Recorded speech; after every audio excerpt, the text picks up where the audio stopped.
एसटीच्या ड्रायव्हरच्या तोंडाला काळं फसलं आणि अजून महाराष्ट्राच्या मुख्यमंत्री उपमुख्यमंत्र्यांची कोणतीही भूमिका स्पष्ट नाही।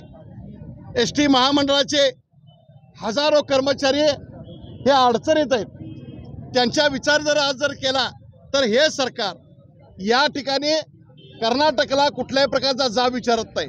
आजच्या याच्या महिन्यात महाराष्ट्राच्या स्वराज्याचं प्रतीक असणारा छत्रपती शिवाजी महाराजांचा आणि मराठी माणसाची अस्मिता असणारा भगवा झेंडा आज आम्ही या कर्नाटकच्या गाडीवर लावलेला आहे।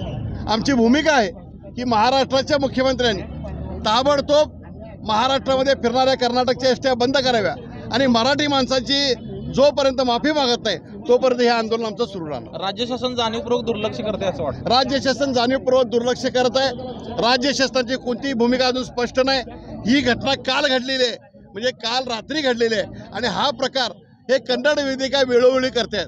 त्यामुळे महाराष्ट्रातला मराठी माणूस जो कर्नाटकात जातो त्याच्या सुरक्षिततेची जबाबदारी महाराष्ट्राच्या मुख्यमंत्र्याची आहे। कन्नड वेदिका जाणीवपूर्वक मराठीला विरोध करते आहे, कन्नड वेदिकेवर बंदी किंवा त्या अनुषंगाने काय कारवाई व्हायला पाहिजे असं वाटतं? नाही, कन्नड वेदिकेला बंदी घाला अशी मागणी गेल्या अनेक दिवस आहे, पण कर्नाटकचं सरकार उलटच आहे। कन्नड वेदिका सोडून त्या इथं भगव्याचा शिवसेनेचा असणारा आंदोलन असेल, त्या संघटना असेल त्याच्यावर म्हणजे बंदी घालणार अशा पद्धतीची भूमिका ती घेत आहेत। धन्यवाद।